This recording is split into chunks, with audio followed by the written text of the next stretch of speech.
This is a demonstration of special flyby features that I've added to my multi-tool prepared program. The features are part of the new SimConnect that came out with version 3.4 of Prepared, so you do need that to utilise these. So what it is a series of flyby views. There's 3 different random position views. So, and then there's custom views that you can define the path the camera takes yourself. So what we're seeing here at the moment is the camera flying along random legs that are governed by a bounding box that you set up. And we're just switching to a continuous mode, so it's doing a leg and then continuing on with another leg all joined together. So you've got those 2 flyby legs. They can be discrete legs and then move and do another discrete leg, or they can be linked up.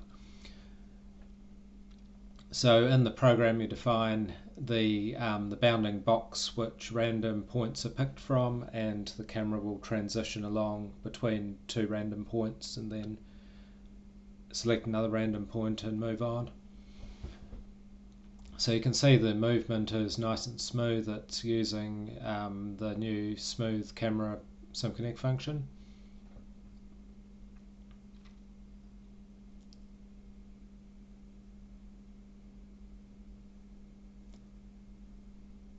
The bounding box has X, Y, Z, so you can sort of limit position of the camera. If I wanted shots that were all sort of level with the aircraft, I'd limit the Y position quite narrow, so it's fairly customizable.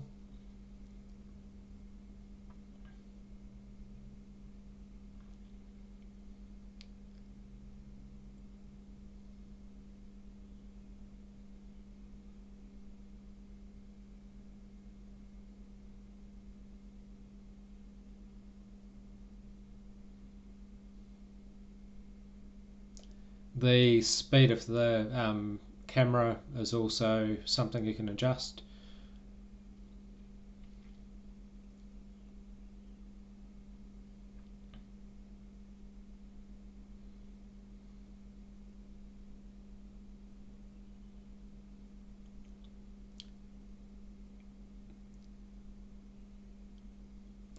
So what we're looking at now is we've gone into discrete position shots, so it'll just move to a random spot and hold. You define the period which it holds the shot before it moves on to another one.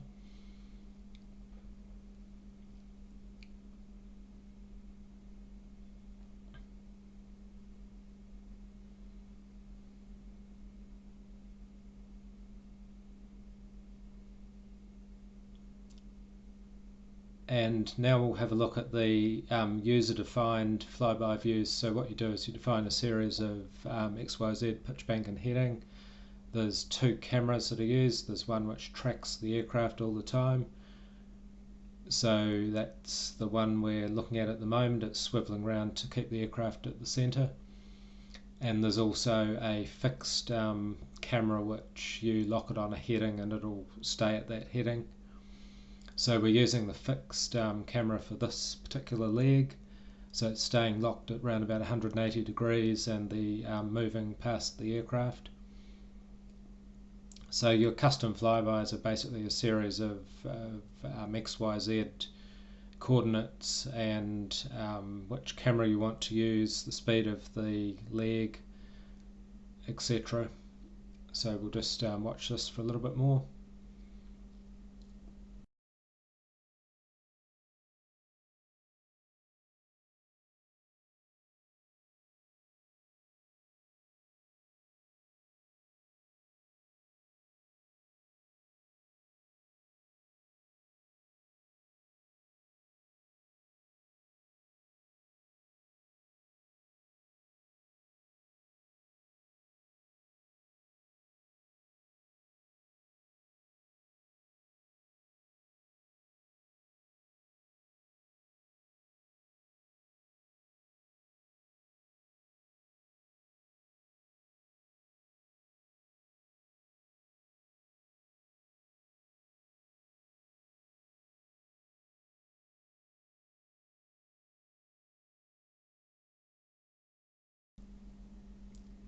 So the custom flybys are stored in a text file available through that Dropbox. So we've just flicked on to a different one. So it finishes off the leg it was on and then moves on to the new set of instructions for the camera. You can trigger the flyby direct from your Prepar3D menu just by selecting the camera that's specifically set up for it.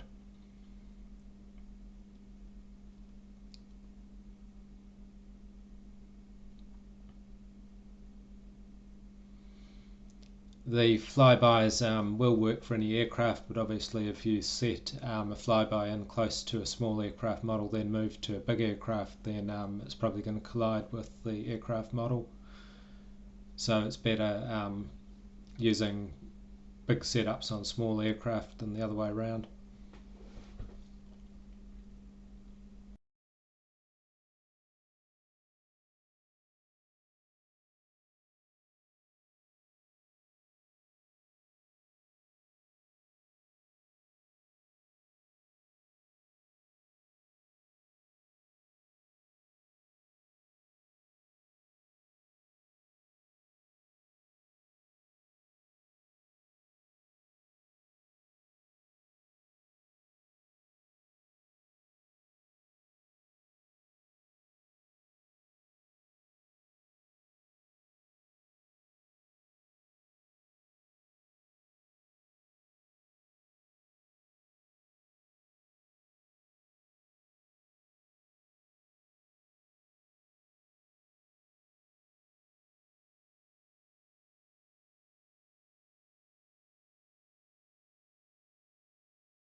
So if you want to use these functions, you need the multi-tool prepared version 3.1, which I'll have out early in November, and prepared version 3.4.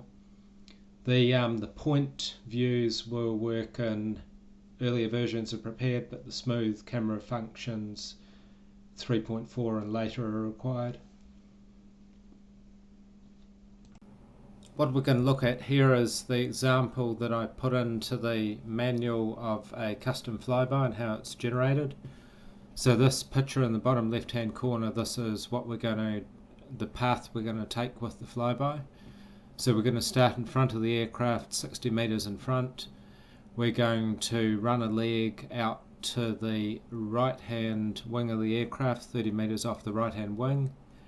And we're going to use the tracking camera which continually points at the aircraft during that movement. We're then going to point the camera negative 90 degrees looking at the aircraft, and we're going to run that backwards by another 20 meters. We're then going to do a step transition across to the other side of the aircraft, face the camera forward, pass the aircraft, do another step transition to turn the camera around, and then move back to the starting point again looking at the aircraft. So these steps I've already programmed in up here. So there's a couple of 0-second steps which are basically to change orientation of the camera. First one is at this point, It's where the camera at the last leg was pointing at 180 degrees, but now we want it to point at 90 degrees. So we're going to instantaneously change that, and then we're going to lock it at that heading. And then there's another one in here where we go from camera being -90 to being 0, and another one at this point where we go from 0 to -180. So we'll just start that up and we'll have a look at it as it runs. So we're doing the this A to B leg at the moment. The camera is tracking the aircraft as it moves along here. It's going to get to off the right wing. It's going to switch to the non-tracking camera. There'll be a little flick in the view at this point, and now it's positioning with a lock, moving with a locked heading on the camera. It's jumped across. It's coming forward. When it gets to the just past the wing, it's going to turn round.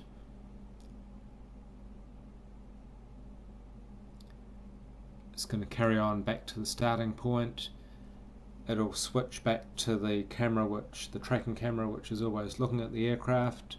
It's just done that now, and it's carrying on the cycle. So there's no real limit to how many bits of the path that you have in your custom flyby. You've just got to take a little bit of time and work out where you need things like the step transitions and so on to make it all work smoothly. Just a little bit more on the generation of the positions for the custom flyby. So the one that I did as an example from the manual, I basically worked out on paper, and then I just typed in the information into these. If you double click on them, it turns into an edit box and you can modify those values. The first 2, 4, 6, 8 columns you can modify. So the duration, whether it's the tracking or the fixed camera, and XYZ PBH. The last 5 columns you can't modify. What they are, end H is the end heading that the camera will be on at the end of that leg. ACH is the direction of the aircraft, so if you're using the tracking camera, it's going to end up pointing at the aircraft, so those two values should be the same. If you're not using the tracking camera, you can have the camera pointed at somewhere other than the aircraft, and there's a calculation done there. If you want to realign that camera to the aircraft, that's the value that you would end the heading on, that ACH value, so you could just see what that is and type it in the heading column. The zoom level, the first entry dictates what the zoom is for both cameras, and that gets read from your settings when you first start setting up a new flyby view. Timestamp is a indexing system for knowing which row you're looking at, so that's just an automated thing that runs in the background. So you've got the option of typing in directly. If I wanted to add another line here, I can add a copy of any of these ones. Normally you'll just want to copy the previous one because you'll just be making a couple of incremental changes to it. So if I go add copy of selected row, then I've got another row to modify here, and I might just change a couple of these columns from what they are currently. But you can also move the camera and read the position, so we'll just show you doing that. So there's a number of ways you can do that. You can use the well, you can obviously use your pan controls to work the panning, and you can use your shortcuts keys that you've got for moving eye point. This program has got other ways of moving the eye point, so if you go into the eye point setup, we've got the little diagram here which moves the eye point, and there's a speed for that, so we can bring the eye point out here and turn back round using the pan control to face the aircraft.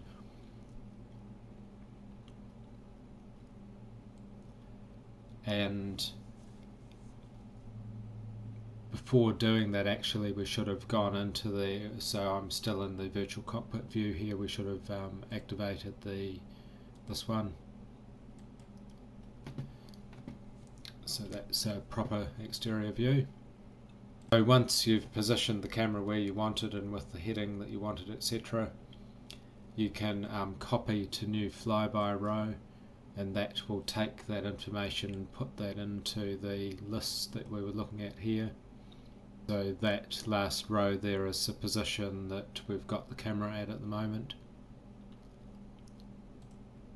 So another way of moving the eye point is with the mouse user interface. We went through this when we covered the eye point setup tab, but we'll just go through it again. So if you turn that on, then what happens now is holding down the control key and moving your mouse moves the aircraft. The speed of that is governed by this slider, and you can do repeated movements, just letting the control key go and moving your mouse to shuffle it around. The mouse wheel is the forward back.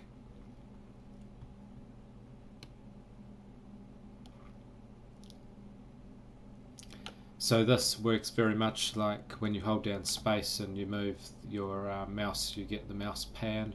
So it's basically the same thing but for XYZ rather than PBH. Now that does time out after 5 minutes if you've got that tick box, because there might be other things you want your control key and the mouse for, or you can just turn it off. So the other thing here is you can have a look at what that position is just by clicking the copy for edit. So that's the current position. I can modify things directly in here as well, so I can go to like -10 there instead, and then I can copy that back and my aircraft my camera moves to the different position. Once you're in the right position, like we said before, just copy to new flyby row. You can also do the same thing by grabbing the position using this button. So if I click that, I should get a second entry the same as that one, and then you can fine tune any of those numbers in here. So once you've made your new flyby, give it a name and save it, and it should now be available in this list.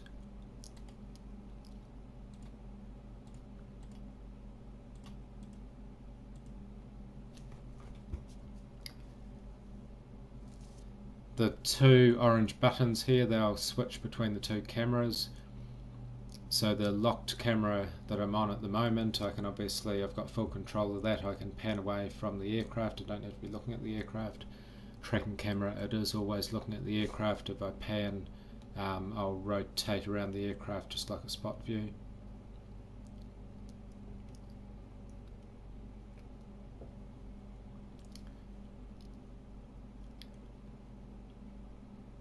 The tick box here is a method of starting your flyby view from the menus. So if that is ticked and you select whether it's the roaming flyby or the custom flyby, then what it'll do is when the exterior tracking camera, I'll show you where that is, that one.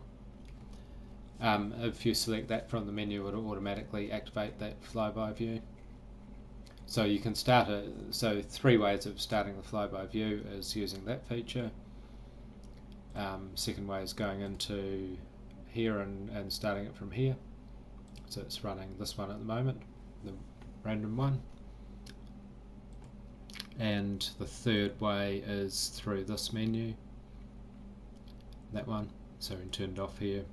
It finishes that last leg before it turns off.